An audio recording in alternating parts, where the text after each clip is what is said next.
कहानी नीरू की है। पंजाब की नीरू की शादी दिल्ली के राहुल से होती है। दिल्ली कितना बड़ा शहर है ना, लेकिन आप लोगों का घर तो बहुत छोटा है। हमारे पंजाब में तो ये बड़े बड़े घर होते हैं कि मजा ही आ जाता है। कोई बात नहीं नीरू, मैं भी तुम्हारे लिए बहुत बड़ा मकान बनाऊंगा बहुत जल्दी।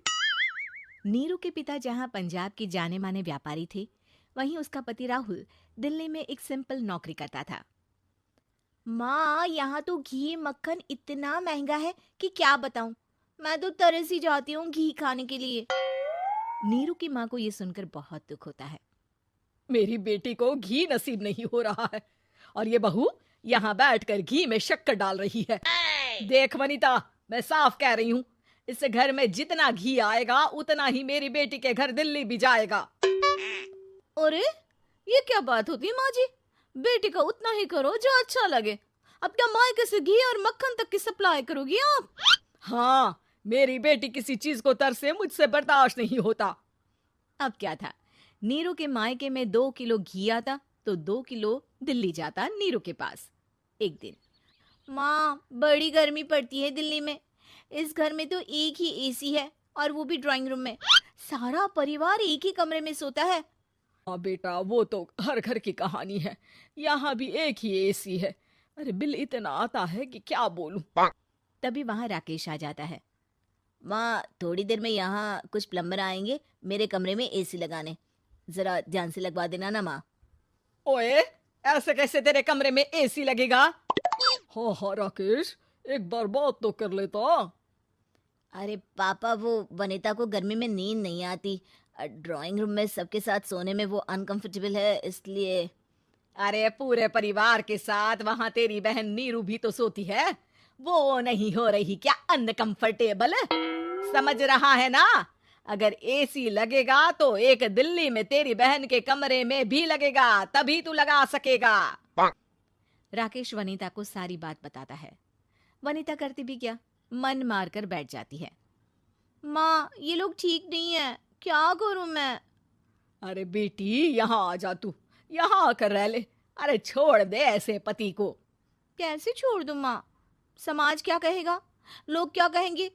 वैसे भी मेरा एक बेटा है मयंक। अरे हटा बेटा, तेरी उम्र ही क्या है, इतनी परेशान रहेगी तो काम कैसे चलेगा।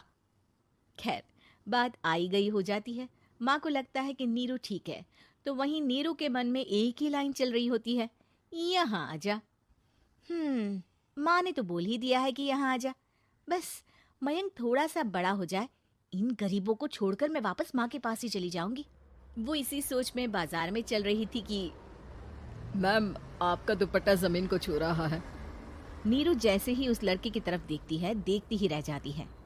हाय रे, कितना सुंदर लड़का है ये। अब क्या हुआ? मैंने कहा आपका दुपट्टा। तो खुद ही उठाकर दे दो ना। लड़का समझ जाता है कि नीरू उस पर फिदा हो चुकी है। वो उससे उसका नंबर लेकर चला जाता है। अब क्या था, नीरू और रोहित में लगातार बातें होने लगती है।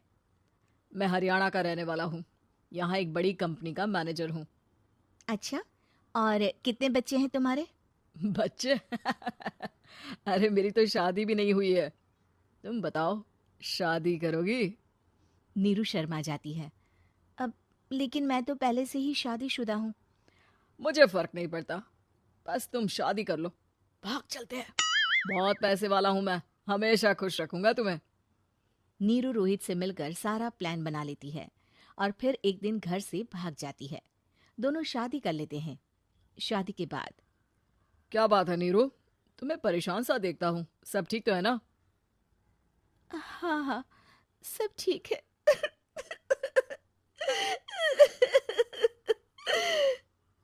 ये कहते कहते ही वो रोने लगती है। अरे क्या हो गया, रो क्यों रही हो? मैंने तुमसे एक बात छुपाई है और वही बात अब मुझे परेशान कर रही है। रोहित, मेरा एक बेटा भी है, उसका नाम मयंक है। क्या बात कर रही हो, ये तुमने मुझे पहले क्यों नहीं बताया? देखो नीरू, मेरी माँ को मैंने ये नहीं बताया है कि तुम शादीशुदा हो। बच्चा मैं मैनेज नहीं कर पाऊंगा। नीरू को समझ में नहीं आता कि वो क्या करे। तुम उस बच्चे को अपनी माँ को क्यों नहीं दे देती? नीरू चुपके से माँ को फोन करती है। माँ, क्या मयंक को तुम रख सकती हो? बेटा, मैं राकेश के साथ बात करती हूँ। आखिर घर का बेटा वही है, जो वो बोलेगा। वैसे भी बेटा, तूने जो किया है ना, उसके बाद से पूरा घर तेरी बुराई कर रहा है। मैं भी अब किसी से तेरे लिए लड़ नहीं सकती। राकेश बेटा, नीरू ने तो जो किया बहुत ही बुरा किया, लेकिन मैं सोच रही थी कि क्यों ना मयंक को हम यहाँ ले आए। तभी वनीता बोल पड़ती है, वाह जी, ऐसे कैसे यहाँ ले आए? यहाँ क्या भंडारा भरा है? और जिस बच्चे की माँ ने नहीं सोचा, उसके लिए हम क्यों सोचे? नीरू को एक बार तो अपने बच्चे के बारे में सोचना चाहिए था ना। अरे लेकिन तेरे पास भी तो लड़का नहीं है ना वनीता। माँ, वनीता ठीक बोल रही है। कल को वो बड़ा होकर इसी घर का हिस्सा मांगेगा तो हम क्या करेंगे? माँ कहती भी तो क्या, वो चुप रह जाती है। वहीं नीरू का पहला पति कहता है, माँ, अगर आज भी वो वापस आ जाए तो मैं उसे माफ कर दूंगा। बेटा, गरीबी चीज ही ऐसी है, क्या करेगा? तू तो अब मयंक का सोच। वो बेचारा तो बिना माँ का हो गया। मयंक के खातिर तू दूसरी शादी कर ले बेटा। लोगों के लाख समझाने के बाद नीरू के पहले पति की शादी रिद्धि से हो जाती है, जिसके पहले पति से 2 बच्चे होते हैं। देखो जी, मैंने शादी सिर्फ बच्चे के खातिर की है। मैंने भी शादी सिर्फ बच्चों के खातिर की है। वहीं नीरू के दूसरे पति के मन में ये बात घर कर जाती है कि नीरू एक मासूम बच्चे को उसके खातिर छोड़ कर आई है। अब देखो नीरू, मुझे लगता है कि जो औरत अपनी कोख का बच्चा छोड़ सकती है, वो तो कुछ भी कर सकती है। कल को तुम्हें मुझसे अच्छा कोई मिल गया तो तुम तो मुझे भी बाय बाय कर दोगी ना। नीरू को अब उसका दूसरा पति ताने देना शुरू कर देता है। तंग आकर नीरू उसके यहाँ से भागकर अपने पहले पति के पास चली जाती है। लेकिन ससुराल में, क्या लेने आई है नीरू, मयंक को? नहीं नहीं सासू माँ, मुझसे गलती हो गई, मुझे माफ कर दीजिए। नीरू, अब वक्त खत्म हो गया है, मेरी शादी हो चुकी है। तो छोड़ दो ना उसे, हमारा बच्चा है। मैं आपको अपनी माँ नहीं मानता, मेरी नहीं माँ तो बात अच्छी है।